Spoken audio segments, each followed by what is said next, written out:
What's up, Zach? What's going on, fellas? How y'all doing? Raj? Kind of loud. What's going on? How's everybody's mic? Your mic sound good. How's my mic? Just a You're little. good. Might be a little loud. Is it? Like I got it on 2, man. For real? All right. Maybe it's just How's me. that sound? Yeah, that's good.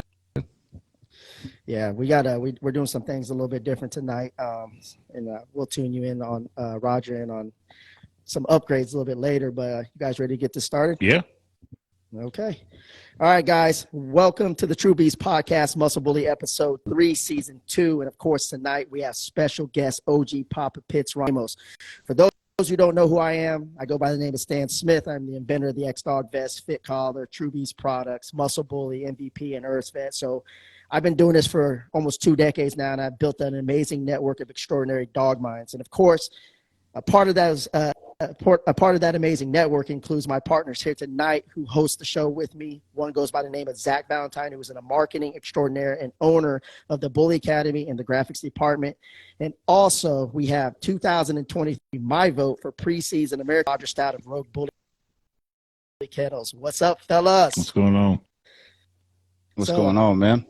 Man, so we got a special guest, Ron Ramos. That's right. How much do you guys know about him? I remember him when I was a youngin' in the game, like very early, man. And he was somebody that I inspired and looked up to. I've never met him personally, but he's one of those names to me when you research or search for content or try to learn, he's just one of the names that pop up in Okay. Yeah. YouTube, All the time, right? Google searches. Yeah. So, yeah. Yeah, I think for sure that's in the process of learning. That's just one of those names that come up. You know, there's a The history. Like if you're just looking for dogs, it's one thing, but when you go and actually try to learn the history of the breed and where it started, where it came from, there's a handful of names that just keep popping up. And to me, I just felt like he was one of those names. Yeah, absolutely. So I'm going to turn this around for you guys tuning in live so you guys can see this spinner wheel. So this is the wheel. This is for everybody who left a question and followed the rules in the reel. You get a bonus question, right? I mean, you get a bonus spin tonight for following direction. Now, you had to have followed the directions clearly. So if you only tagged one person and didn't mention us, or if you just cut any corners, we're not here to cut any corners, guys. And so we're going to hold you accountable to the highest level, which means if you only tagged one person, you did not get added. Now, this is what you're going to win. We got a bunch of different products tonight, which include an X-Dog Vest and Fit Collar. And this spinner wheel right here is for those who ask any questions in the question mark. You have to leave your question in the question mark in order for us to add you to this wheel. So if you guys done all that, man, let's get this ball rolling, and good luck to everybody. And thank you all for your support. So is he ready to come on? Are we ready to do this? Let me search the... So for those who also don't know, Raj has been in the AIs, and he's doing a 2 for $5 special. Buy 2, get 5 free. So pitch him directly. And oh man, tonight, you would not believe how many people hit me up about that. You know what really pisses me off when I do the AI things, Raj? What's that? It never captures my eye. It gives me 2 normal eyes. Is that right? Yeah. I'm like, did it piss you off? Yeah, man? because I don't know where it looks, but sometimes this is slightly weird. So now it looks like every time I do an AI, I got this floating lazy eye somewhere. Right. And I'm like, son of a bitch, man. That's why I haven't done any. I haven't posted any of those. Well, what I've noticed is it's going to use the picture that you submit as a reference, but it will never render the exact of what, you know what I mean? It's like any other artist interpretation. If I go to an artist and I say, here's a picture of my wife, draw it. You know, if they're an abstract artist, it's not going to look exactly like her. And this is kind of the same thing. Like, it just does its own interpretation of what.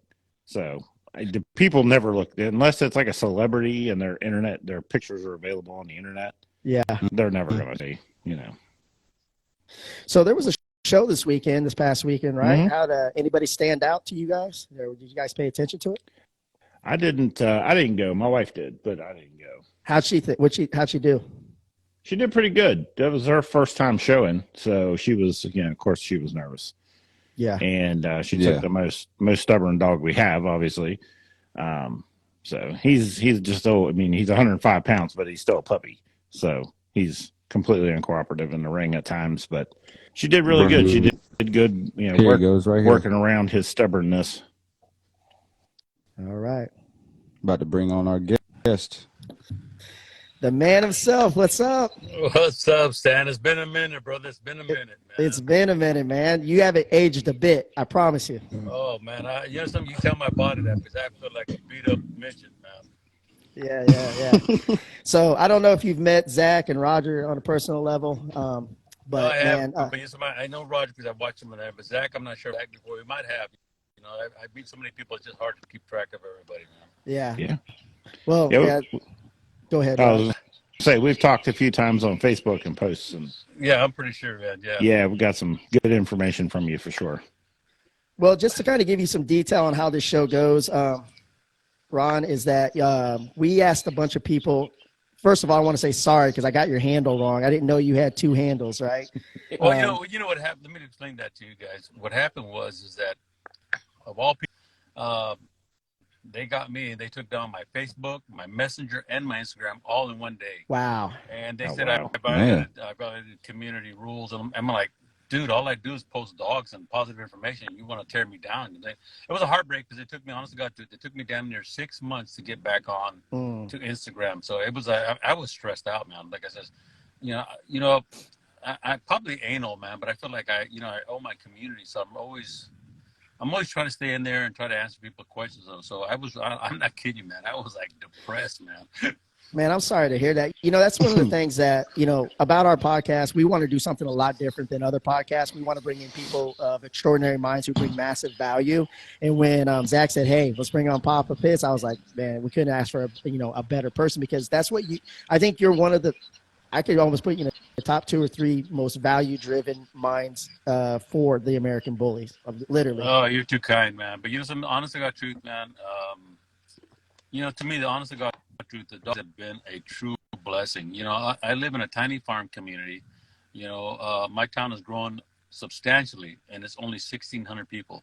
To give you an idea, So I grew up as a farm laborer. My parents were my father's from Mexico City. My mom was from Los Angeles, but her parents came from Mexico. But I grew up, going after school, get on my bicycle, riding out to the fields and working in the grapes and the raisins. So I'm blessed, man. So that's kind of like I said, obligated because I would have, a small town, I would have never, it's a dream to travel, 25 different countries and do what I do. Man, I would have never thought about this, man. Not in a lifetime, so. Yeah.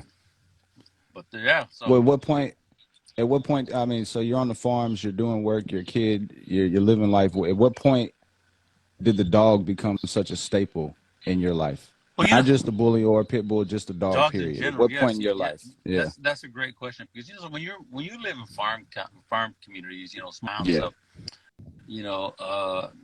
having a dog is it's essential, man. It's like beans and tortillas for us, man. You got to have a dog, man. You don't feel right. You know what I'm saying? So pretty much all my life I've had dogs, and my dad is the one that really got me involved with pedigree dogs because as a kid growing up, he would bring me. I've had everything from, Samoyeds, Pomeranians, poodles, Dobermans, Rottweilers, short-haired German pointers. I mean, just about everything under the sun I've had, man. And I've had some great mutts, man. But the ironic thing is that my heart always gravitated back to the pit bull as a kid growing up. And there were some pretty amazing pit bulls in my little town. I can recall a dog by the name of Junior. And this guy was a tiny little pocket red nose. This is before the term pocket. I was probably, I was freaking 14 years old. So, and I'm 65. Yeah. So there was no such thing as a bully. So, but he left a huge impression on me, man. He was a red nose, like I said, and he had a head like a pumpkin. But I don't want to get too far ahead of myself, before we even start talking stuff. So, but how can I help you, gentlemen?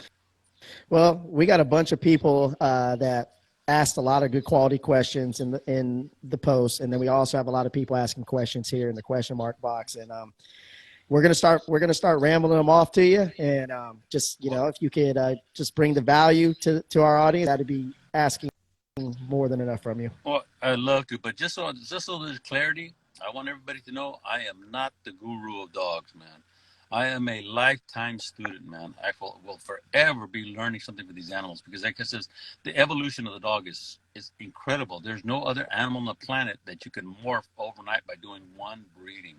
Wow. You know, so if you really think about that, I mean, you can take two horses and cross them. You may get a mule if you take a horse or a donkey, but other than that, dogs are the only thing you ever see that can just be mutated in 2 breedings, 3 breedings. You know, it's incredible, man. Okay. Yeah, Raj is big on genetics, man, and so like this was an exciting episode for all of us because we're like, and I think you said something very special right there, lifetime student. You know, like I think that's so important, man, because when you stop learning, you stop evolving, you stop growing.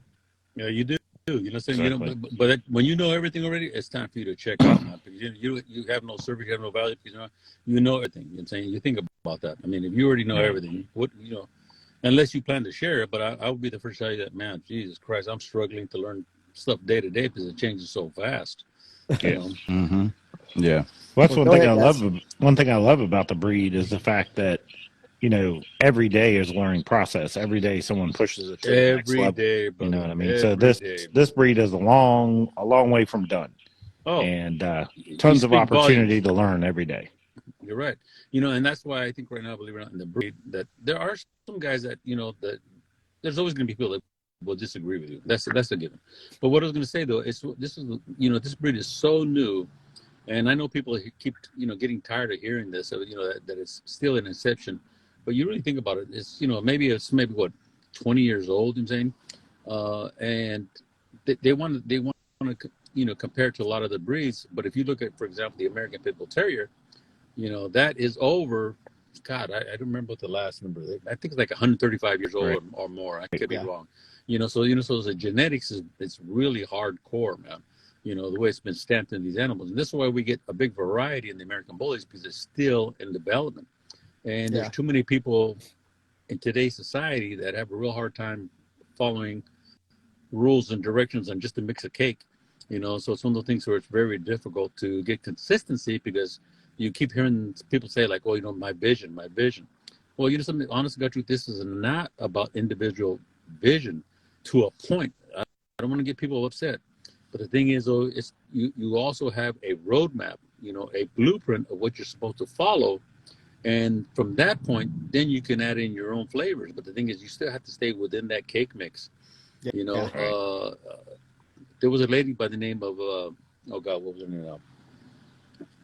Corey. Oh God, I know her name's Corey Keys. She's a veterinary doctor. She wrote a book on the American Bully.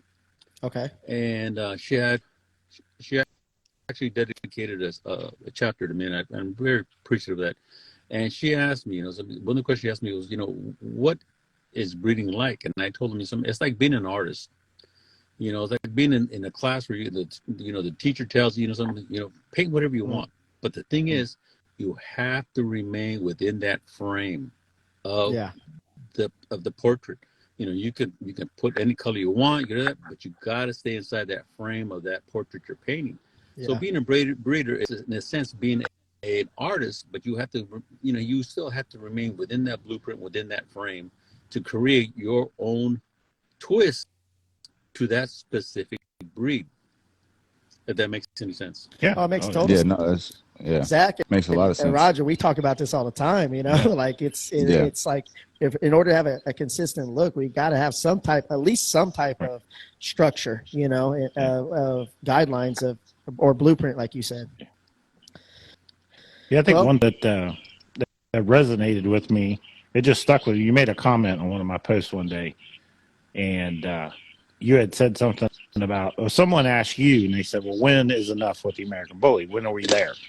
And you had commented, and you said, "When," and I use this term all the time, when all the dogs in the ring are cookie cutter, when they look the same. When it's the standard class is the standard class. They're all, they all start to look the same as when we're finally getting to that point.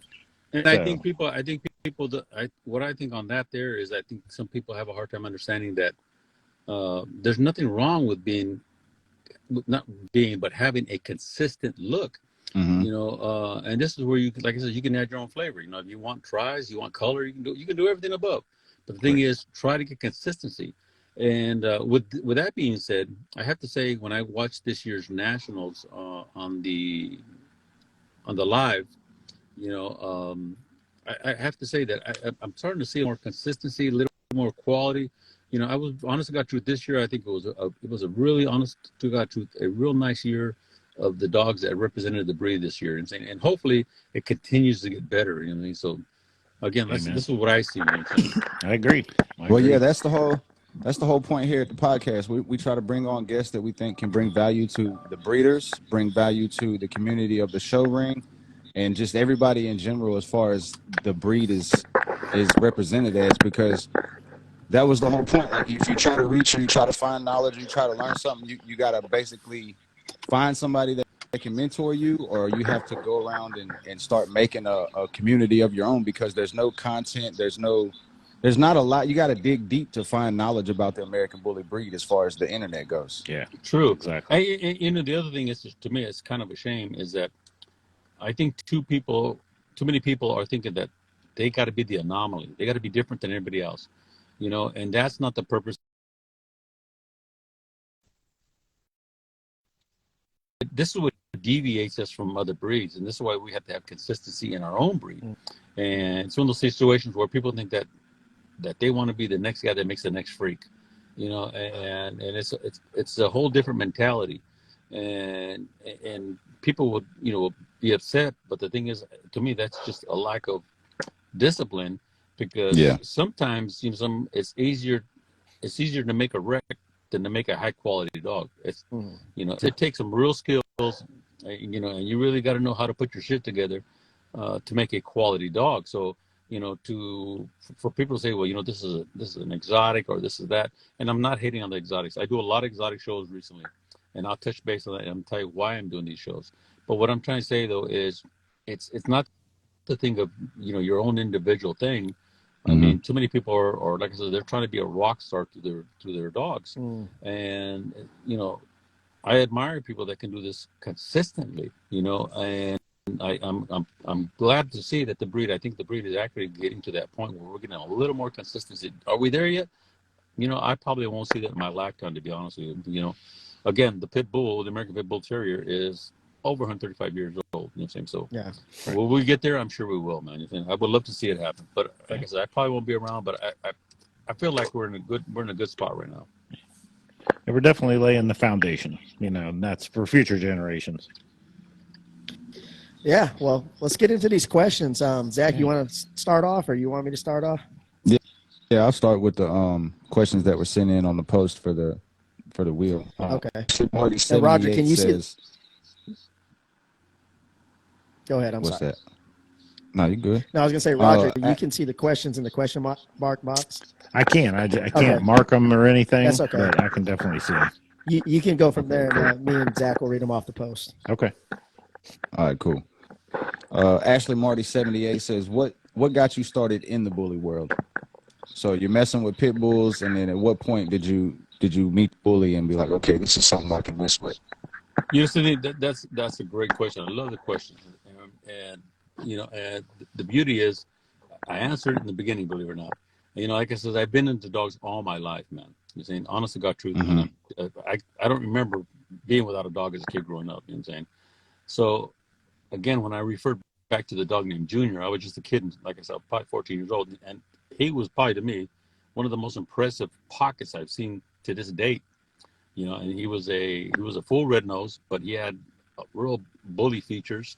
And I've always gravitated towards that. I fell in love with it.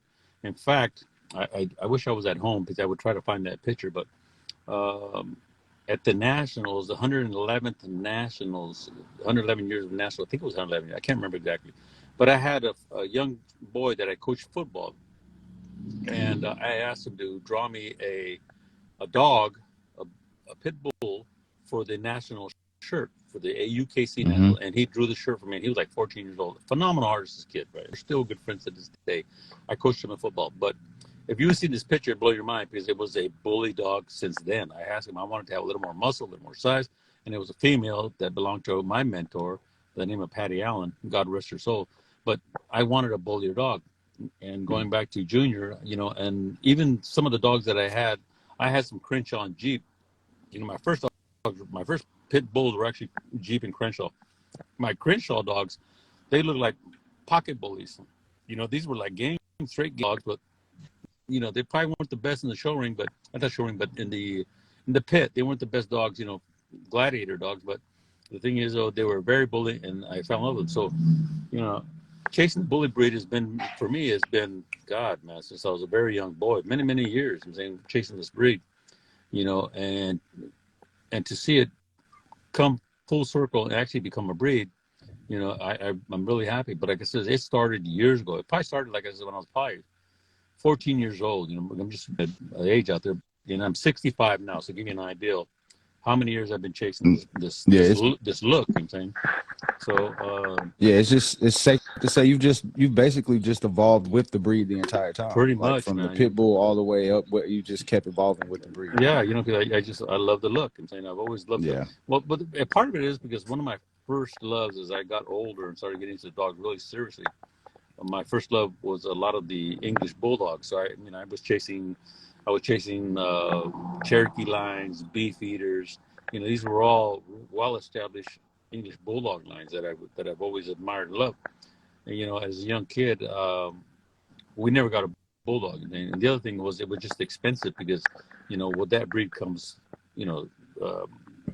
responsibilities of, healthcare, and they were more of a, they just require a lot more money to maintain an English bulldog because of the health issues.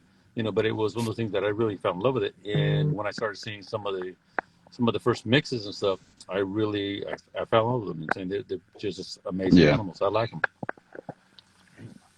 Nice. So you want me to read off the box? Yeah, just read off the question. Okay. Something like those. So let me see here. First one. I don't know if this one's to you or Stan, but it says, what in your raw feed bowl do you add any supplements? Do you feed raw? I used to feed raw when I was doing AMSAT. I used to show AMSAT from the AKC, and I would feed raw. And I'm telling you now, raw it's pretty awesome if you do it right. Raw. So many people think that raw, you just throw a piece of chicken at the dog. No, it's more than that. You got to add the right amount of greens. You got to add, the right amount of, organ meat. Calcium. It's not just throw the food at the dog and say, here's a pound of hamburger and enjoy yourself. No, it's not that at all. Yeah. So some things where I did feed raw. I really liked. The waste was next to nothing. My dogs would shit looked like a golf ball, man. And you kick it and and it would just disintegrate. I mean, there was nothing left. And they were super healthy on stuff.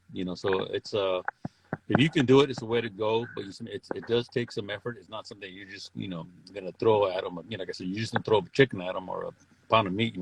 You actually got to put your little formulation together. That way they have a complete diet. Yeah. And when I started doing the draw diet, so that I had a friend of mine years and years ago when I first started getting into show dogs. When I first started getting into show dogs, it was like 1997. And there was a black gentleman that was a good friend of mine, and God, forgive me, man, because in my old age, I'm very forgetful with names. But this gentleman had a beautiful animal, beautiful, amazing dog. And one day he told me, Ron, you don't see a dog chasing down a ear of corn. You don't see them stalking corn. You try to sneak up on them, bite the corn. They're meat eaters. They go after them. So that kind of stuck in my head for a long time. You know what I'm saying? So, as time has gone on, speaking on food, dog food has evolved as well. And sad to say, I think the dog food has become more of a health detriment than in the old days. Yeah. In the old days, for sure. In the old days, dog food was real simple, man. There was not a lot of crazy ingredients. There was not a lot of filler. And they used to use horse meat. And with all the tree huggers and all that stuff like that, they were pretty upset about the whole thing of, killing horses and stuff like that to make to make the dog food. But, it was not an uncommon thing at that time. If you look back in the old days, all the canned food, the dry dog food was basically all horse meat. So now they do all this other meats in there, and it's good stuff, but they also put a lot of fillers and chemicals. So this is why you're seeing, I can tell you that I knew a guy, Orange Skillet Kennel, had a female Amstaff that lived to the age of 24 years old. You know, nowadays 24 years old is like unheard of. it is. You'll never see it. You're lucky to get a dog that lived to 14. You know, Yeah. so to give you an idea of the quality of food and everything that was in the dogs back in the day, you know, it's a huge difference. And again, that was just one example, but it was nothing for dogs that lived 16 years easy. 16, you know, maybe 20 years. Some of these breeds, I'm saying, but again, like I said, it's evolved so much, and the content is not as good. And you know, they have I can't remember what the code, what the letters are of the. Is it AAC something or another? AFCO. AFCO. You know, it's sad to say that AFCO really doesn't do their job. You know, I'm probably get myself in trouble, but you know, they really don't do their job as far as, you know, Yeah. controlling the quality of No, food. And it's we kind of definitely sad. preach the same thing a lot over here It's about dog food. it's such a big for sure. spectrum because you can go to the gas station, right, and you can grab a wet can of no name brand dog food, wet can, and it still meets AFCO's minimum standard. You can how do you equivalent that to meeting the standards, and then something like Akana, which is like a $120 bag of dog food, right? The Oh yeah. spectrums, it's just so far apart. And then I think another thing that has to do with it is like people don't really understand, even if the fillers, right?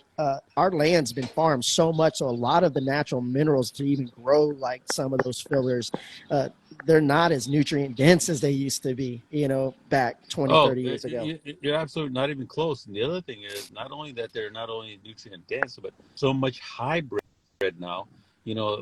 Air corn isn't the air Yeah. corn you bought, you know, when you were a kid. Air corn now has got, you know, who knows what they put in there to So make it grow. genetically modified. Yeah. Yes, exactly. Genetic modifier. And the thing that people understand is that I'll give you a prime example. Everybody's heard all the big hoopla about Roundup. You know, Roundup, you know, there's now everybody's suing Roundup for the cancer cause of that. But guess what? They've actually genetically engineered plants to have a natural Roundup in them.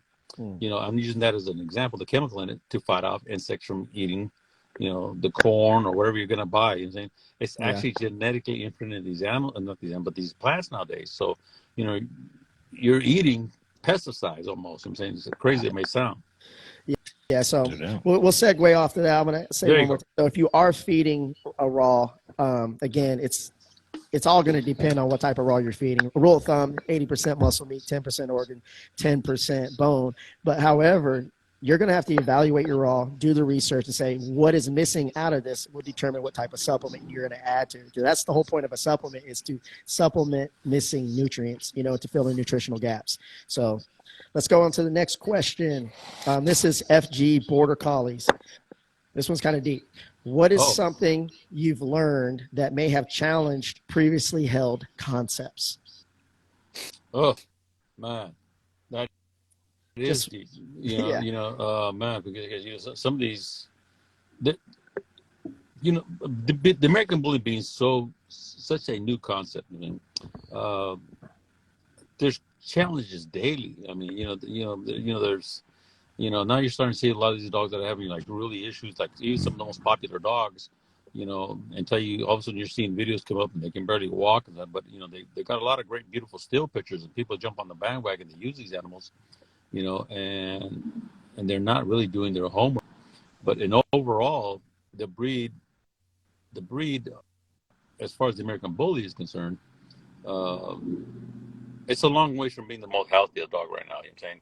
But I think people are going in the direction of trying to get there, you know. So as far as, you know, as the things I've seen throughout the years, that's a real heavy question, man. I wish I could give you a solid answer, but in all reality and honesty, again, being a developmental breed, we're just touching the iceberg. I mean, we're at just at the tip of the needle of where we're at with this animal, because there's so much yet to be seen and learned about it.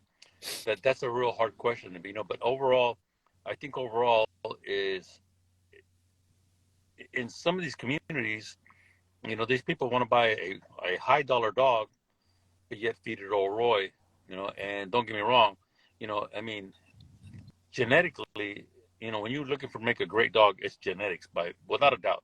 Mm-hmm. But also there's environmental, meaning, you know, the proper feed, the proper care, you know, proper supplementation.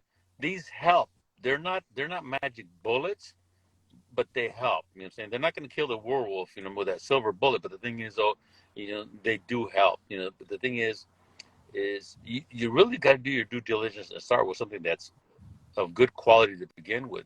Yeah. And I give an example. I have a real good customer of mine that messaged me today, and the question was, Saran, I got somebody that messaged me and said that my dogs are a little expensive for that pedigree, and I'm like, wow. I says, something? I made a meme years ago, and the meme it's a picture of myself with a dog, and I said, I will take an inch of dog over a mile of paper. And what that means is too many people put too much merit in a pedigree. And don't get me wrong, pedigrees are a great tool, but they are only there to help you to narrow down your guesswork, because it's still an educated guess. If you really think about it, when you're doing breedings, you're putting breedings together, it's an educated guess. So you get all the information, you try to get everything right. We're trying to play God, but in reality, it is God's choice at the end when we give our dog. So I told her, so this person asked this, and I said, um, I've seen dogs with loaded pedigree with all the top names and all the hype dog and that, and they're wrecks. And I've seen dogs that have, that were not tightly bred or scatterbred for that, and you look at them and you say, wow, this is a nice animal. And the other thing is that leading into this is that you see so many people that are so obsessed with doing inbreedings, which was done back in the day, but the thing, it was done with more due diligence and research, because when you're trying to do an inbreeding like this, what happens is, with all the good stuff we were trying to lock in with this inbreeding, you're locking in all the bad stuff. So back in the days of my AKC, when you did an inbreeding, you had to pick two of the top specimens. In other words, if you're going to do a brother, sister, or a grandfather, granddaughter, whatever it may be your forte as far as an inbreeding, they had to be of the best structurally sound dogs possible. Because with that being said, if you had dogs that have flaws, just on that inbreeding, when you're trying to lock all the good, you're also locking in all the bad. So if you got a dog that's easty, westy, it's got poor rear, whatever, you're locking all that in there as well. So it's very important that when you do a breeding like this, that you pick two of the most exceptional dogs possible. I'm getting ready to do an inbreeding myself, but I'll tell you what, though, my inbreedings happen maybe you look, if I get an inbreeding like once every 10 years, because I'm that anal about making sure that I have two dogs that I feel are of that type of quality to inbreed. And with inbreeding, the other thing about inbreeding, and people don't understand, is you start to lose size. Anytime that tighter your breed, you start to lose bone, you start to lose height, your dogs become even more terrier. And you start having immune deficiency problems. The immune system start to fall apart. Yep. This is why there's laws where you can't marry your sister or your cousin, because Most states. Yes. Not in Rogers State. So that's why they do this, because you're gonna get your kids, you're gonna have what time did the show start? Yeah. So let me ask you something. I'll give you a little bit of a plot twist to that question. There you go. How many times over your career have you been in a direction and said, okay, I'm gonna have to mix it up. I'm gonna have to make a change because the breed is progressing? Oh my God! That's that comes up more than you may think, and more you may realize. Because what happens is that part of some of the breeders' problems, believe it or not, is egos. You may get a lot of guys that have the big name dogs, and they will not go out of their yard because they have that concept that, oh man, if I go out of my yard, people would think my dogs don't have any value. That's not that at all. You have to see the bigger picture. Sometimes you got to go out of your yard. You may add this, you may add that, Absolutely. or you may be trying to get rid of a health problem. So I'm going to add this into this to correct that health problem. It's not just the phenotype. It's not just the outer shell. It's also health issues and stuff when you do certain breedings. So it's one of those things where, if you're really honest to God, truth, passionate about what you do, you're going to go outside once in a while because you need to correct something or you need to ask them. And there's a lot of guys that they're so set on, their line and their stud dogs. If I don't use my stud dog, people won't respect my stud dog. They won't. It's not that at all. It's a matter of putting together the pieces of the puzzle. When I do breedings, I tell people all the time, when you get a puppy from me, it's not the end all do all. This is just a piece of the puzzle. When I send you that puppy, if you want my input to help you, how to carry it from there and develop it further forward, by all means, feel free to ask me. I'm here to support you, help you. I'm a firm believer in customer service, and when I sell people puppies or do breedings, I tell them I come with a deal. In other words, I just don't take the money to disappear. I want to see pictures. I want to help you. I want to tell you how to, have you tried this? The dog's got to do that. Add this dog, man. Because one of my philosophies is your success is my success. So if you use my stud dog and you have a shitty litter, man, or not shitty, but I should say poor quality puppies, it's because I wasn't there to tell you, hey, you need to supplement this, add this, do that to your mother before you even had the puppies. So I just don't send semen. I try to coach them along on how to prepare the mother so that the way the puppies come out, bigger, stronger. Because when he starts getting people, talking to him saying, well, God, those puppies are skinny and ugly. Why? Oh, that's Papa Pitt's stud. No, it's not my stud.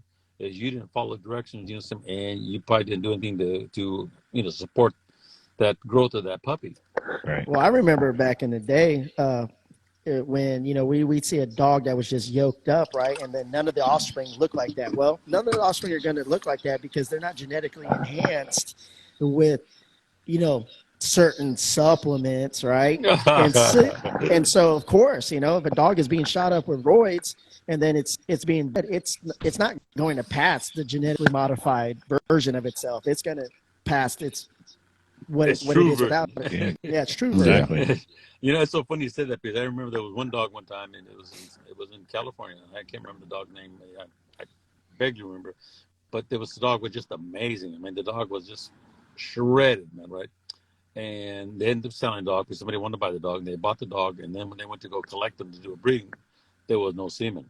He came out of it, and it was so ironic because everybody was telling me, just give us some time, collect them again later on.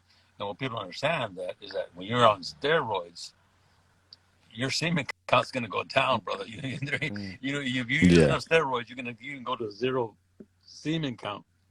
But the thing is, I don't think that is prevalent as it was back then. I don't think there's a lot of people doing steroids anymore. Dynamo or whatever, trying to get to the dog, back in the day. But let me ask you this: do you feel because of that is one of the big reasons that inspired the exotic? Because the exotic, even though it's not a balanced dog for our liking, right? It still gave a somewhat consistent look. That dwarfism gene gave a consistent look. I don't understand what you're asking me. Well, so for example, let's say people are chasing muscle, right? Rocky head, short muzzle, stuff like that. And because back in the days, people are like, shit, man, how do we get these dogs that are shredded? Because a lot of the breeders were honest back then. They were juicing their dogs, right? And they're like, well, here's one way. Let's push the exotic, right? So do you think that played an influence or a part of the exotic explosion? I don't think so, man. I think honestly, I don't think that was. Okay. If you look at a lot of the exotics, were not ripped up. I mean, to be honest with you, you think about it. There was a dog in Florida. I can't remember the name of life. He was a blue fawn. Man, the dog was amazing, man. I mean, he was dual registered AMSAT pit bull, and the dog was just like freaking damn. He looked like Flex Wheeler, man. You know what I'm saying? Yeah. And amazing dog. You know what I'm saying? So I honestly don't think that the exotic people were chasing the muscle at the time. They may be chasing it, but I think they were chasing more of just the anomaly, the freak. You know what I mean? So I don't think it really was participating as far as trying to make something that was muscled up. I think if you look at them nowadays with some of the dwarfism and stuff that's going on with you guys and the other thing is the hype that's behind it. You know what I'm saying? And I'm people understand. I'm not against the exotic community. In fact, I'm giving you guy. I use this guy all the time as an example. Danny, I I think it's Danny Gomez from Golden Line. His dad, Joe. I've known Joe for a million years. And they got the boy Crown. And if you look at Crown, he's an exotic, but he is stunning. I've seen the dog in person. I've had my hands on him. He's all of maybe, I'm going to say 11 inches. But, it's 11 inches of a big dog look. He's not just a freak. He's not, he's not all crippled. He's not thin boned. He's actually a pretty amazing dog when you look at him. He's almost cartoonish when you see this dog, But the thing is, though, he is still a nice specimen. So, again, like I said, I'm not against exotics, and there's some really nice ones, man. What I'm against is crippled dogs. That's what I don't like to follow. But like I said, and I'm glad you brought the subject up of exotics, because I've been judging a lot of shows that have a lot of exotics, and a lot of people are looking at me and saying, like, Ron, you're screwing up. You're supporting this community. They're making a wreck of the breed. Well, let me inform you guys. When I left the AKC UKC to become the director of justice for the ABKC, I got the same attack. The UKC, AKC people said, "Oh, Ron, you're effing up. You're going to these guys. They're creating health issues, breaks, problems." And I stood there and I said, something? I can stand on the sideline and throw rocks at these guys all day long, but I'm going to take a proactive stance and I'm going to jump in the ring with these guys, with the American Bully people, the ABKC, and I'm going to help them along. And as I stated earlier, when I seen the nationals here and the consistency, it made me feel good, because, like I said, I felt like I had a little tiny piece of that, of getting these guys there. How to show dogs, how to create dogs with good structure. And this was back in the inception of the ABKC. So now that these people are in the exotic world, I'm there to help them. I feel like sometimes I'm like in Sodom and Gomorrah. When God says, find me 5 righteous men, right? Yeah. Right. When I go to these exotic shows, I'm looking for 5 righteous dogs. Right. It's like I can save these guys and go in the right direction.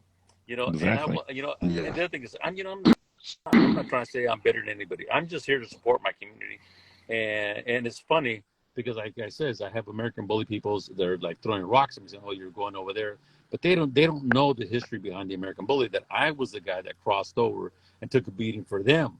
Now I'm over in the exotic side, and I'm helping some of these guys as much as I can. You know what I'm saying? No, I feel you on that. Yeah, you know what I'm saying. It's easy to throw rocks at somebody. But step in there, mix it up, and try to edge.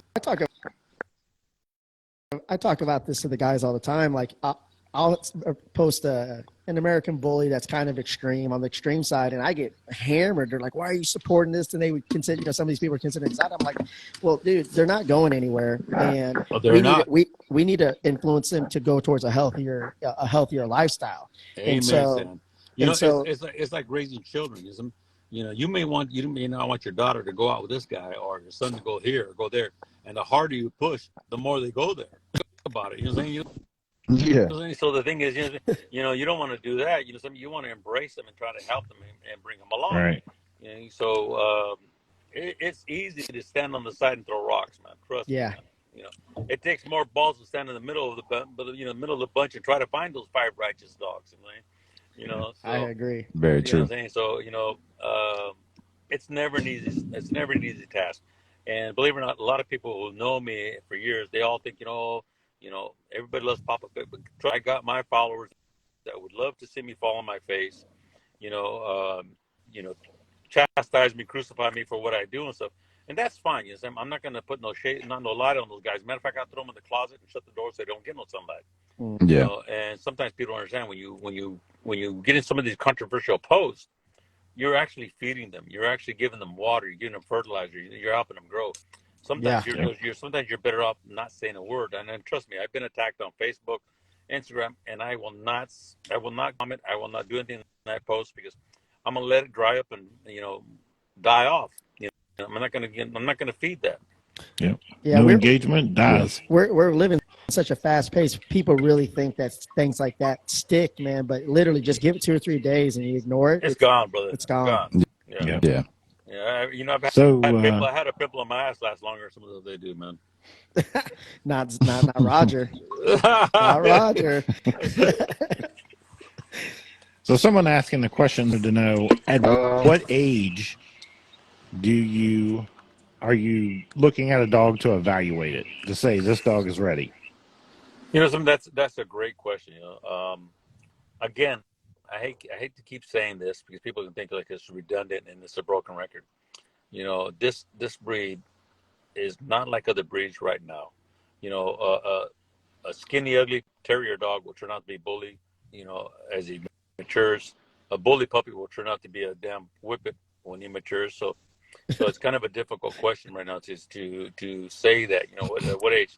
But I will say this though, I always I always remembered in my pit bull and Amstaff years, um, I purchased a puppy from a gentleman in Washington, uh, Kao Se Chow, and he had a beautiful dog, and I purchased the dog from him. And I'll never forget that he had this litter evaluated by a couple, and their last name is Hastings. And they said that this dog was absolutely stunning, but his blue fawn color would hurt him in the show ring in the AKC. So I took the dog, and I actually did super good. The dog, he never let me down, man. I mean, I've placed in the ribbons in multiple nationals with him. He was a AKC UKC champion. But referring back to the Hastings, they put out a video called "The Puppy Puzzle," and you could to this day you can still purchase the. I think they have a book and they also have a video, and it's called "The Puppy Puzzle." What this does is it teaches you how to evaluate puppies, and it's a tool that I used way back then, and I learned so much from that. And with this new breed of the American Bully, I've learned to sharpen my skills on how to select puppies as far as American Bullies. So, but the thing is, their concept, and I've used this to this day, they say that if you're going to evaluate puppies, the best time to evaluate a puppy for its qualities is exactly at 8 weeks old.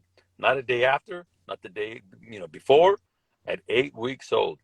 And again, they had a lot of good information, and they talked about, how to look at the heads, front, the rear assemblies, and it gave you a lot of good information on how to evaluate puppies. So if I were to tell somebody, how would you go about to evaluate, I would say get a hold of this video, and it might be even on YouTube. And it was Pat Hastings, and it's called The Puppy Puzzle.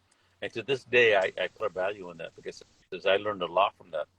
And the other thing I can tell you as far as that is don't be afraid to see as many litters as possible. Because what happens if you're a new breeder, even if you're a seasoned breeder, and if you never go outside your yard, you'll really, honestly, God truth, you'll never develop an eye. So with that being said, the more litters you see, the more different breeding programs you go look at, the more your eye will begin to understand what you're looking at. So it's important that like I said, you develop an eye to see, to really understand what you're seeing. Because too many people when they get money, they go see a puppy, and the first fat fluffy puppy they see, boom, they're putting the money out and handing it to you. And they really don't do their due diligence and doing research, understanding what they're looking at, understanding the parents. And when I say parents, I don't mean just the parents. I mean grandparents. Yeah. Because some believe it or not, that dog may be an anomaly. He may be the only freak in the litter that's a monster, and everything behind him is a little stick Gumby horse. You know what I'm saying? So it's one of those Exactly. things where, I'm saying? So it's one of those things where Yeah. you really have to do your homework and look not just what's before you, but what's behind it. Right. And I'll segue into this. When I say look at the dog in front of you and the dog's grandparents and so forth, is I have a lot of people come to me, for example, they see my stud dogs. I think I have some pretty decent dogs, I'm saying. And they'll come to me and they'll say, well, God, I'm going to use your dog because I want a soldier, or I want a boom boom. Those right now, those are my two boys that are they're really popular, right? And I tell them, and I'm honest, and I probably lose more money because of my honesty, because I'm not going to. Trust me, I could sell these like soldier. I mean, if I were to put them like really cheap, I probably wear his little pecker off because he's just an amazing little guy. But what I tell people is, I said when they say, "Well, I want a soldier," I said, "Well, let me tell you something first." He goes, "I tell them, I say, I'm going to be honest with you. That's a penis, not a magic wand. You know what I mean? So the thing is, he cannot, wave his little pecker over your girl, and all of a sudden you're going to get soldiers. Yeah. It takes a true combination of the bloods hitting solid together and in making that perfect mix. So some of the things were there'll be a lot of breeders that will tell you, "Oh man, my stud dogs didn't do it for you." I'm probably the only guy on the planet that will tell you something. No, it's got to be both of them. I'm not here to take your money and just to do a breeding. I probably turned away more Mm-hmm. people from breedings, than actually getting the job done. Just to get their money from them. I don't do that. I'm going to make sure that we make it. It turns out great. Again, it goes back to my philosophy: your success is my success. You know, trust me, I like money like everybody else, but in the same token, I want to make sure that you're successful. Exactly. Well, it represents your stud too, right? I mean, if you have Exactly. a good breeding and you make good puppies, it looks good on your stud, obviously. So it's proactive And, of you to be involved. right, and this is why I tell people that I will help them. I'll tell them how to supplement their bitches before, after and through whelping, because I want those puppies to look amazing. Because the first thing they say, like I said, if they get a puppy and they haven't cared for it properly, and the first thing when they get pissed off, say, "Well, my puppies look terrible." Well, what happened, man? It was Papa Pitch stud. Mm-hmm. They're gonna blame me immediately. The poor stud takes it. The poor stud takes the heat for everything. Great litter, bad litter, indifferent litter. It's the Yep. stud's fault. So And that's your position, though, that like say 8 weeks you're doing evaluations. I see a lot of dogs that like they look really good at 8 weeks, and then like a year they're crazy train wreck, well, and then by the time they're 4, they look amazing again. right, exactly. And this is why I stated early on that the American Bully is a breed in development. So it's not like, for example, Mm-hmm. it's not like a pit bull. It's not like a Amstaff, or any of the AKC breeds, because these are long time established breeds. So this is why we're still getting a little inconsistency, because that gene pool is not that super tight yet. You know what I'm saying? And I guarantee you, I have other breeders out there who say, "Oh no, Ron, you're crazy," and it is. And I'm not saying that it is not, but there are certain breeders that are a little bit more not, savvy and knowledgeable on how to put down their combinations. So they actually understand their blood. And there's a lot of people that are getting into this that don't understand, the pairing up and matching up dogs. And the other thing, there is luck involved. Not every breeding is going to give you a home run, and you have to understand that and realize that there's going to be litters that use them. Jesus Christ, man, what happened here? I better pet home everything. It does. It It's the does. given. Get me ready to pet home those guys. And if they tell you that's not true, they're lying, man. Because Right. it just doesn't happen that way. And there are breeders that do this. Yes, there are, but they're far and few between. Exactly. So, all right, 8 weeks you're picking a puppy. Forever Humble Bully says, when do you start your puppies on the stack training process? So if you've picked your dog at 8 weeks, now you know this is going to be your dog. At what age do you start training for the ring and stacking? Man, yes, man. I start touching my dogs at a very young age, man. I mean, like, when they're feeding on mama, there's not much I can do. But once they start to walk around and start to play, a good indicator is when they can start playing, they start running around, start stacking. And when I start doing that, it's not like, it's not like regimental, like in the military. You're having fun with it. You're going to stack them for a few seconds. You're going to touch him. That way he's getting used to people touching him. He's getting used to being stacked. I'm not saying, it's like handing a 4-year-old kid, the complete volume of encyclopedia and say, "Okay, now give me a report tomorrow." It's impossible. Yeah. You know what I'm saying? So you're not going to say, you're going to listen, read this chapter and give me a report on this. And you can gradually increase. Okay, now after this, you can give me 2 pages. Next week, give me 3 pages of work. So the thing with a puppy, you're going to gradually, slowly do this. And the other thing I can say right now is the worst thing you can do is break a puppy's spirit. So with that being said, you have to be very patient. Go easy on the dog. As they get older, you become firm and assertive, not overbearing and brutal. Because if you break that puppy's spirit, you're never gonna, it's really tough to bring it back. You want to incorporate play with work. That way he enjoys it. If you're stacking with them and also you pull out a ball or something, you play with a little bit, and you go back to stacking, you go back and forth. That way he understands, man, God, man, if I stack and if I do this and if I gate, I'm going to have some fun with a toy or something.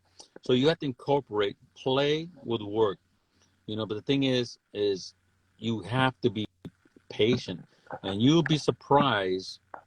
The people that think they're patient are far from it, man. You know, I remember somebody telling me one time, you said in the morning when you get up to brush your teeth, look in the mirror and say, I'm not as patient as you think I am. You know what I'm saying? I have to work on being patient. It's like a little baby. It's like a child, you know, learning how to do things. If you're hard on that child, you're going to hurt that child for the rest of its life, mentally. And the same thing applies to a dog or a puppy. You start stacking them. I get them at like 6 to 8 weeks. I start stacking them. You know, I put my fingers in their mouth. You know, I touch their rear. I put my hand between their rear legs because on the bed's a male. They're going to check for testicles. That way he doesn't trip out. There's dogs out there today that you can't even get near the rear. You can't, you know, as a judge, I Yeah. can't touch the testicles to make sure the dog is a complete animal because he trips out or he wants to turn and bite or something. So it's a long and timely process.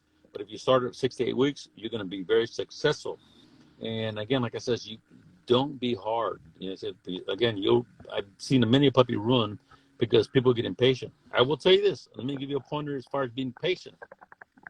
When you start to develop your puppies and you start to work that puppy in the show ring, stacking them and gating them, or whatever it may be, the minute you start to get frustrated, stop. Don't stop abruptly. Stop on a positive note. In other words, get that puppy, stack them up real good, be patient, calm down, you know, breathe, whatever you got to do, count to 10, you know, give that puppy a little bit of bait. And then when he does it correctly, high praise and stop training, stop practicing until you calm down. You know, because it's one of those things where if you have to always finish on a positive note. You know, even as a kid growing up, you know, if your dad whooped your ass and he didn't give you any kind of reinforcement, that hey, this is why I did this. You know, this is what you did wrong. You know, you got to finish positive note. So when you're training puppies, finish on a positive. If he stands still for 5 seconds on a stack, give him a little treat, give him a lot of love, praise, and stop training until you calm down.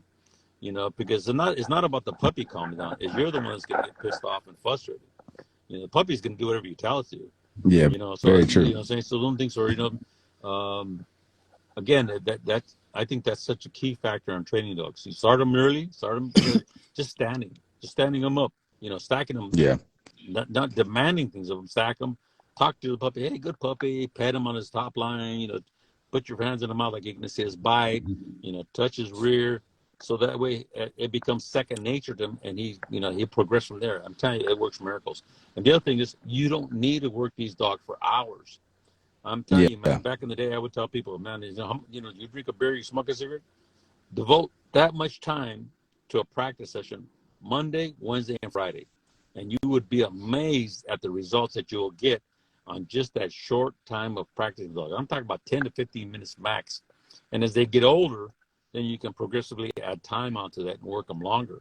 But the thing is, as puppies, that's all you want to do. You want to stack them up, touch them, and get them used to just being still and being touched. So I started, like I said, from 6 to 8 weeks. All right.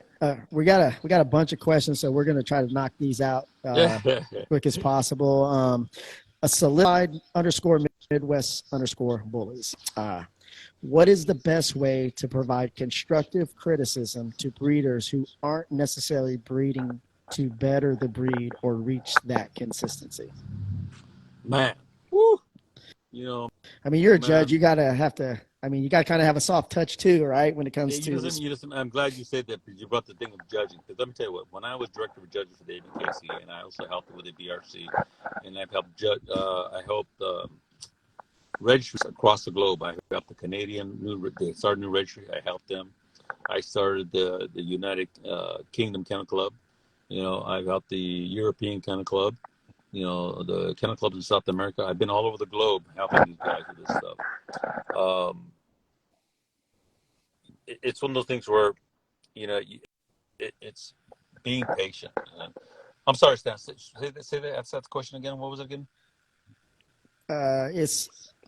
What is the best way to provide constructive criticism to breeders who aren't necessarily breeding to better the breed or reach that consistency? You know, this is a tough question for the reason being is that they got to want it themselves. You know, it's the old adage, you can take a horse to water, but you can't make them drink. You know, the one thing I can tell you is encouragement. You know, you have to win them over to explain to them why you're doing this, and once they start to understand that, they'll get a better understanding of what they need to do. So another one of Papa Pitt's little terms and sayings is, a sharp tongue never taught a lesson. So if you look at them and you belittle them, or if you're short with them or rude, with your clients, do you really think they want to listen to you? They're really going to help you? They're going to push you away. They're never going to come to you again.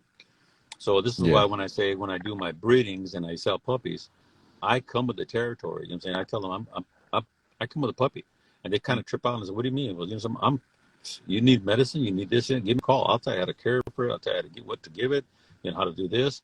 So in order to help those people, you have to gradually win them over. Just because they bought a puppy from you, that doesn't mean that they're your best friend. It's one of the things where you have to encourage them and guide them along the way. And you cannot get impatient. You can't be short with them. You got to listen to everything they ask you, whether it be the stupidest question on the planet.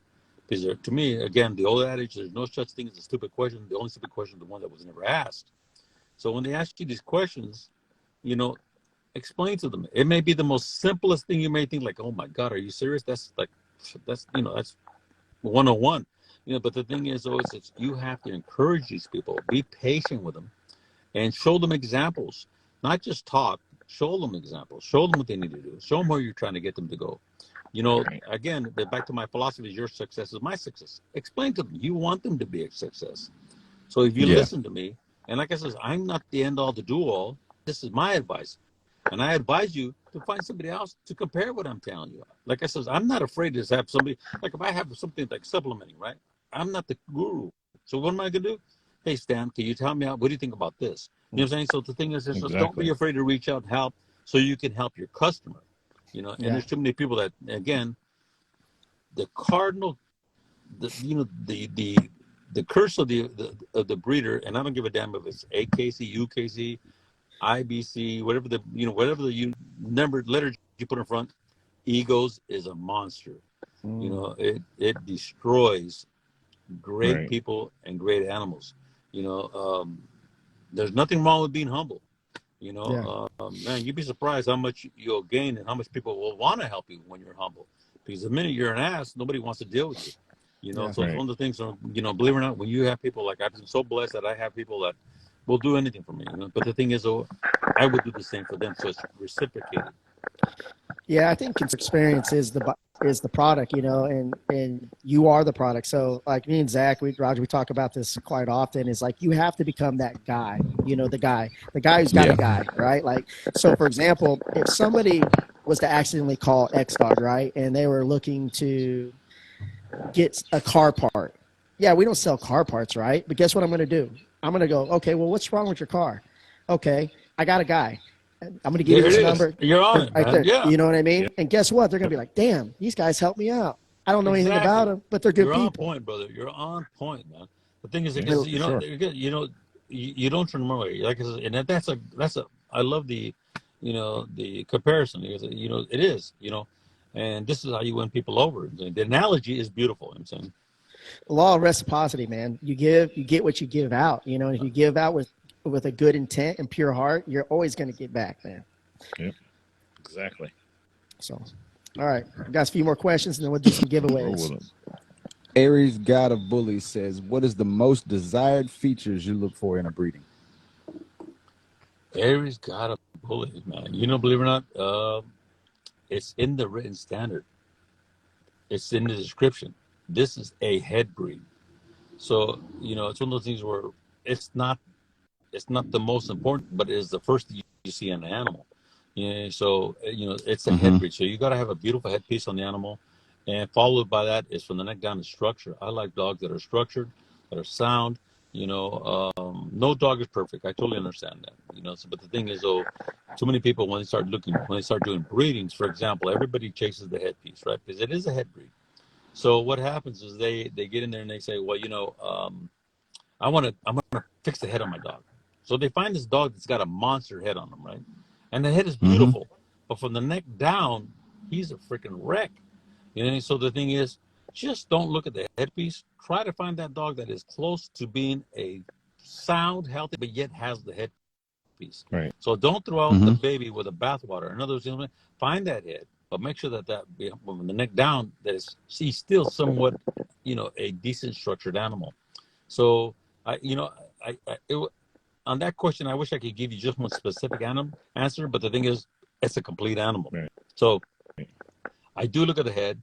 I love looking at the feet, top lines, rear angulation. So when I look at an animal, I start from the nose and finish at the tail. So I cannot say it is just one specific thing I look at, because there's no one part of this animal that is not important. They're all important in the whole look of the animal. When I look at dogs, even puppies, when I'm looking at puppies, and I'm sure you guys have seen this, when you're looking at a litter of puppies, and there's that one puppy that looks like he just stacks out all by himself. You don't even have to touch the animal. The guy's he stacks up like he's in the show ring. That's an indicator of a dog that has sound qualities about him. You know what I mean? So people don't understand that. If you got a puppy that, he's always sitting sideways, or he just doesn't stand right, those are indicators, as well as there might be some type of a, skeletal structure issue on the dog. So, again, this is, like I said, developing an eye of what you're looking at in puppies. The more litters you look at, the more you understand. But with that being said, sometimes when you look at puppies or litters too hard, you start to blur. In other words, if you're going to go select your own puppies, for example, you got your puppies out, and you're trying to figure out which is the nicest puppy. And you look at your puppies, and you stare, and and all of a sudden, guess what happens? You start to second guess yourself. But if you look at the litter, if you look at the litter, you say, "Oh man, that puppy looks nice." But then if you sit there and you keep staring, you say, "Well, maybe not." You become blinded. You become fuzzy. You're over evaluating the animals.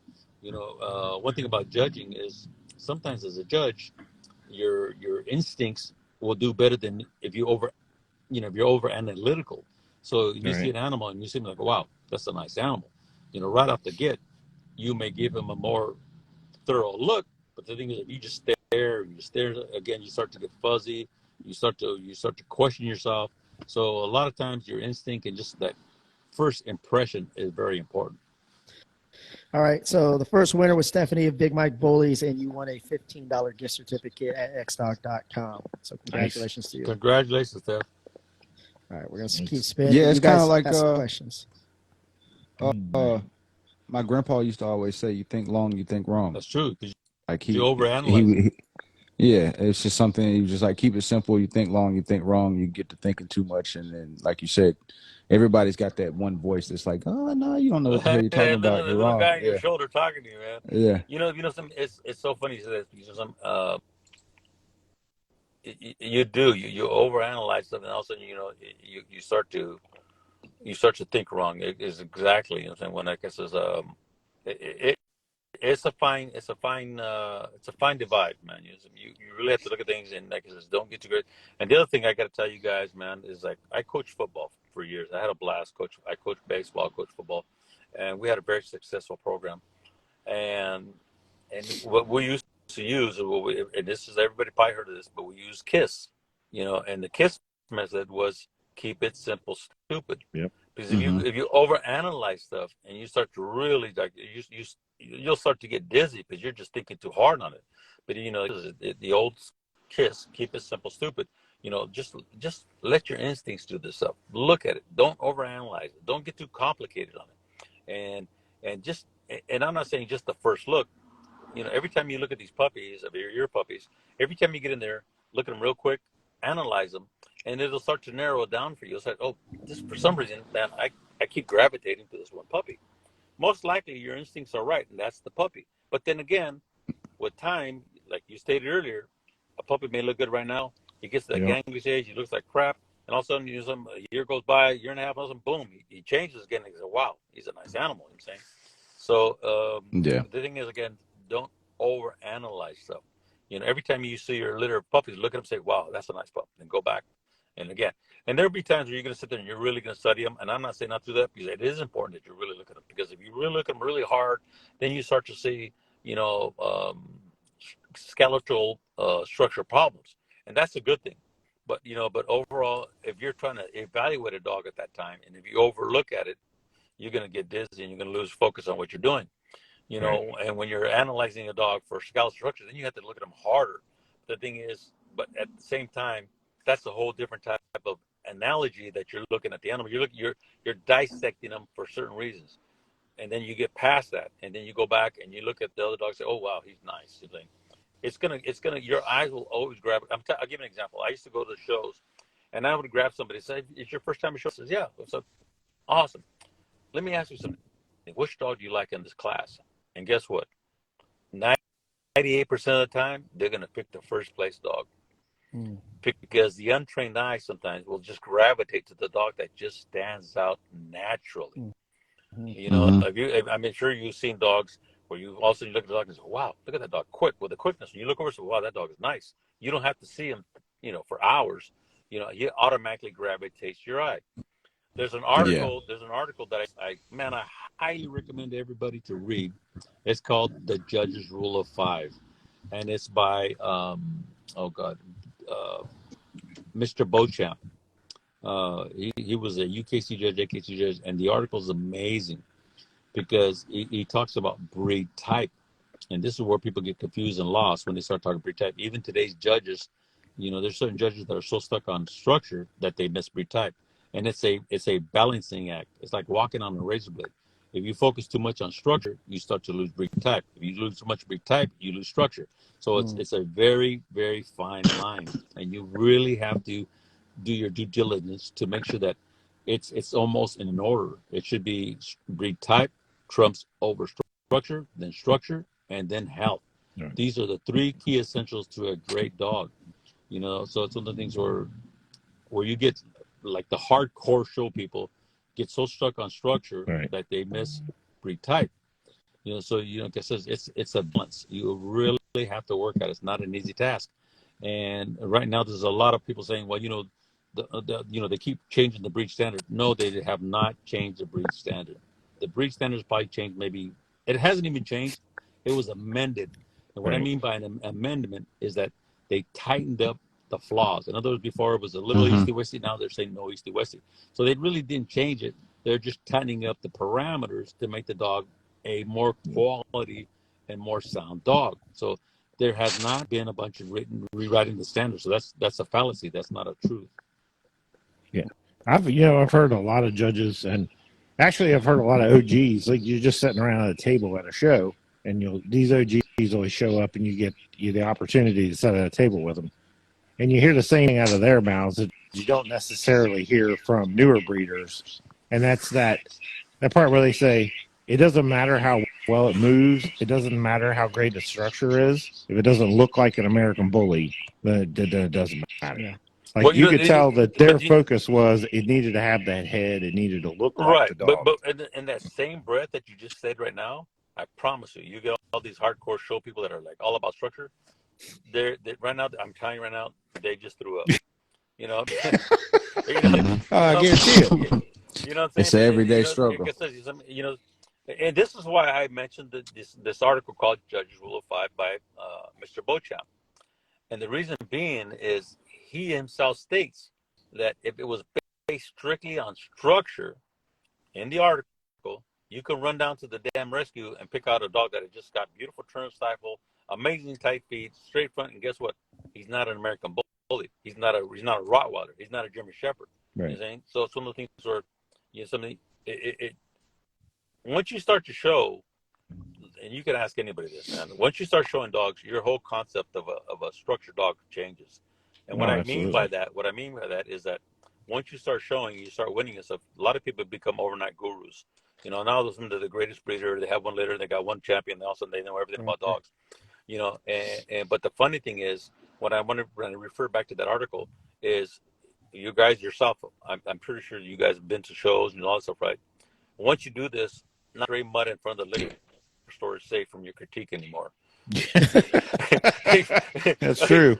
That's true. Hey, check him out, man. Look at his angulation. Look at the way he moves up. It's a fucking mud, man. Yeah. Excuse my language. Yeah. But you're fine. You're fine. No, you're good. But what I'm saying, your whole perspective on animals changes. I guess it's not even the mud from the liquor store is safe anymore, because you're going to critique the hell out of the poor dog, man. Yeah, exactly. So it's kind of it's ironic, but it's a truth. Yeah. You know what I'm saying? No doubt. All right, congratulations, Ashley Martis, $20 gift certificate at xdog.com. Oh, we got one more question, and they're going up on price, you guys. Maybe the next one's gonna be a bigger one. Could be. And then we got this is gonna do the bonus spin and ask one more question, and we'll call it evening. So, Make sure You you got guys one go through lined and up? pick a good one. You got one lined up Yeah, there. Okay, go with yeah. it. Go with it. 360 West Coast says when judging, what's the first thing you look for? You And know, hold on, when I what's the first and the last thing you're looking for? well, you just say when I'm in the show ring, man, I start evaluating dogs as soon as you walk into the ring. People don't know this, Nice. man. As soon as you walk in, I'm already looking at your dog. You know why? That's when I'm seeing him at his natural state. You know, Natural. he's Yeah. not being manipulated. He's not being. So I start. As soon as you cross that threshold in that ring, I start evaluating you. You know, and part of the things I evaluate is the whole demeanor of the dog. You know, if he walks in there and he looks confident and he looks good at what he's doing, I'm going to really look at that animal. I'm going to evaluate him in the ring harder once he's in there. And if I see dogs that they barely can get him in the ring, they're dragging the dog out, you know, I'm not too excited. You know what I'm saying? I mean, think about it. You know what I'm saying? So I begin to evaluate dogs immediately, and it starts off with just their demeanor. So, you know, their attitude, their confidence when they saw a rock and ring. So this is why I try to tell you guys, you know, make this fun for the dogs. Because if the dog hates being in the show ring, he's not going to perform for you. It's like a kid growing up. You know, if your dad wanted you to play baseball and you hated it, you're never going to be a great baseball player because you're there just to make it. You're just doing it because your pops wants you to do it, but you're going to hate it. The thing is, so when you first walk in the ring with a show dog, I want that dog to show me he wants to be there. He's confident. And I start looking at structure. I look at the again. I started the headpiece. I start looking at feet, you know, top lines. It goes down the line. There is not really a specific, but I do have an evaluation as I start to evaluate dogs. Well, like I said, I start out with just seeing how the dog, when he enters the ring, how confident he is, how good he is. I start seeing that, and I see headpiece. Then I go to, you know, I go like I said, I go to front assembly and feet, top lines, and I see rear angulation. You know what I'm saying?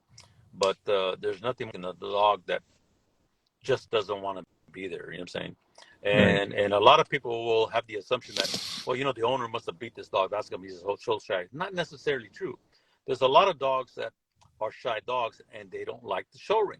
It's like not every kid's going to be a baseball player or football player. He don't want to be in there. You know what I'm saying? So, but does that make him, you know, slow or, you know, not smart? No, he just don't like the sport. You know what I'm saying? He wants to go chase the ball and, chase the cat. You know what I'm saying? So there's nothing wrong with the animal. He just doesn't like the sport. Right. You know, and the other thing that people don't realize is that talking on confidence is dogs that are shy, extremely shy, or kind of not comfortable showing. A lot of times people don't understand that a lot of that is also part of genetics. You know, if you ask anybody that does working dogs or game dogs, they shy away from anything that is a dog that is lacking confidence or shy. Man, they get that dog away from it. They don't want that dog anywhere near the system. They won't even add it Right. into the breeding program because they know it's a genetic trait that can be passed down. So it's just like a fault. It's just like East West. The brain is also part of that genetics. Right. Absolutely. So when they're stepping in the ring, is that like, are you putting them to the eye test? Like to say, okay, this one looks like an American Bully, so I'm going to hold it to the standard. And this one doesn't look like an American Bully. It looks more Terrier. So, or do you just kind of take the whole package at once? No, again, this is a great question because, like I says, uh, you have to look at the written standard of that animal. You know, if it's an American Bully, he needs to look like an American Bully. Structure, just because the other little skinny dog may have better structure, this goes back to that article. You know, just because a dog has perfect structure, that does not make that dog an American Bully. Right. And let me give you an analogy, and I've used this for many, many years. I got me a Doberman, right? Beautiful Doberman, right? I don't cut his ears, right? I take him into the Rottweiler ring. Okay, he's got the same color, he's got the same tan points, he's got everything identical, right? In fact, he's probably gonna have better turn of the stifle. He's gonna move like a gazelle. He's gonna be amazing in the ring. He's gonna float. But is he a Rottweiler? Got the same markings, same colors, Right. but he's lacking the substance and size of a Rottweiler. So guess what? He is flawed because he does not make the written standard. And the same thing applies to American Bullies. If I were to take a game-looking dog into American Bully ring, that's a severe fault because he does not meet the written standards of that animal. So am I going to pick that dog just because he moves beautifully and he's got better turn style, nice type? No, he's not. he's faulted because he's in the wrong class. He needs to go into the classic class. So some of the things are, even structure and the written standards play a part on determining whether that dog is in the right class or not. And this is where a lot of owners need to take ownership and really understand their dogs and understand what they're looking at in their own yard before they take it to the show ring. And too many people get upset with judges and they get pissed off at judges because they're not picking the dog. Well, guess what? Maybe you need to look at yourself really hard. Maybe you didn't prepare properly. You didn't do this. You didn't do that. And don't be afraid to ask judges questions. Part of my duty as the director of judges was, part of my training was delivering the message. Right. There was a question in here earlier that I seen something about, what do you think about the judges that give you the generic answers? And to me, it upsets me because if a guy comes to me and I've seen it before. Oh, your dog's fat, or your dog just didn't perform today. Those are answers, honest to God truth, that are generic, and most people will think like, that's not a sincere answer, and they're right, because they should have approached it and answered it differently. In other words, your dog is heavy. You need to cut back on feed. You need to get a little exercise on them, get a little more muscle tone.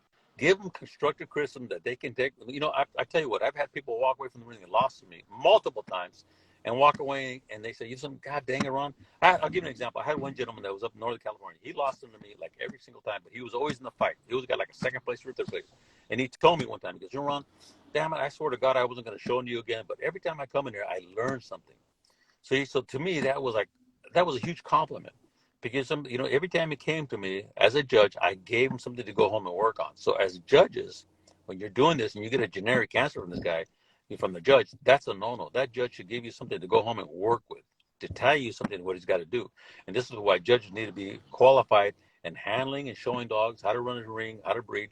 When you get judges that don't understand those questions, they get offended and they think you're picking on them or you're attacking them, and they get irritated. And they get pissed off at the guy asking the question, and you shouldn't be. That should be a challenge to you to sharpen your skills on communication and teaching these people. When they walk away, when they walk out of my ring, I want to make sure that guy comes back and says, God dang it, Ron, I won, man. Thank you so much for helping me. I did this, I did that. That makes me feel good. That means I did my job. I just didn't tell the guy, oh, your dog's fat. He didn't perform. If he doesn't perform, tell them. Hey, listen, your dog didn't perform. Maybe, he's a little conditioning. Don't feed him before the show. Bring him in the show ring hungry. That way he pays attention to the bait more. Little pointers like this. So when you send him away, he feels warm and fuzzy. And when he comes back successful. And I promise you, he's going to come back and look for that judge and say, man, thank you so much, man. It made a huge difference. And these are just tiny little bits of information that will grow your fan base and grow them, and they'll want to be under you. They want to show under you. I've heard judges say, well, they don't like my judge, they don't have to show under me. Well, guess what? That's going to happen. And when next time you're in the show ring, you're lucky to have two people in the ring because you're such an idiot. You know what I'm saying? You heard it here first, ladies and gentlemen. All right. That's right. Well, first, I want to say thank you, Ron, for taking time out of your schedule, man, and bringing so much value to our audience and community. We definitely got to bring you on again. As you know, I've known you for a long time, and you've always inspired me. Long time, man. And just thank you so much for the impact you're making, and just going the extra mile, man, for even up-and-coming communities that, a lot of people don't have the stones to jump and do the things that you're doing. And I see what you're doing, and I value it, and I appreciate it for sure. Well, I thank you guys so much. Like I said, it's kind of sad because as much good as the community is going through, like I said, this year the Nationals, I was really impressed with dogs. I think we had a lot of more consistency. But what I was going to say though is that what you're saying right now in closing is that I see a divide, and it shouldn't be that way. We should support each other, man. Honestly, you may not like exotics, but that doesn't mean you got to bring an exotic home. Yep. We got to support each other, because at the end of the day, Roger. if you really think about this, man. When people come after our breeds, it's going to happen eventually. We've been fighting breed legislation for many, many years. Yep. And if we're divided, we'll never see them coming in. When they come up, sneak up behind us and hit us in the back of the head with a club, because we're so busy fighting with each other. So it's one of the things I just want everybody to have a great time and unite. Not everybody likes vanilla ice cream. You know what I'm saying? But that doesn't make them wrong. So it's one of those things where, support each other, you guys. Yeah. And again, a sharp tongue never taught a lesson, you guys. Be cool. Exactly. There you go. Does anybody actually like vanilla ice cream? Who doesn't? Yeah, I do. I do. Who doesn't? I'll take some vanilla That's ice like cream. no flavor, is what that is. Yeah. There you go. Tell them, man. Well, Zach, you want to close us out? Let people know where they can find us. Yes, man. Y'all can check us out on Apple Podcasts. You can check us out on Google Podcasts. We are on YouTube. We are on Spotify. You can check us out on Buzzsprout. And, of course, you can always go to xdog.com and find all of these wonderful supplements and products that we have available to you guys out there in the world today. Again, Mr. OG Ron Ramos, we appreciate you giving the time and giving value to these people. And hopefully we'll get you back on again in a year for another episode. Thank you guys so much. Honest God truth, man. I feel very privileged that you guys asked me to come to your show. And so I've been watching it and see you guys have some great success. So I can't thank you guys enough for letting me be a part of this, man. So with that being said, thank you so much, man. Peace. We appreciate you, sir. Absolutely. Hey, by the way, guys, we're in the top 50 of all podcasts on Buzzsprout. So thank y'all. Wow, congratulations, you guys. Man. So thank y'all, man. We're growing. We appreciate y'all, man. See you next week. Thank you.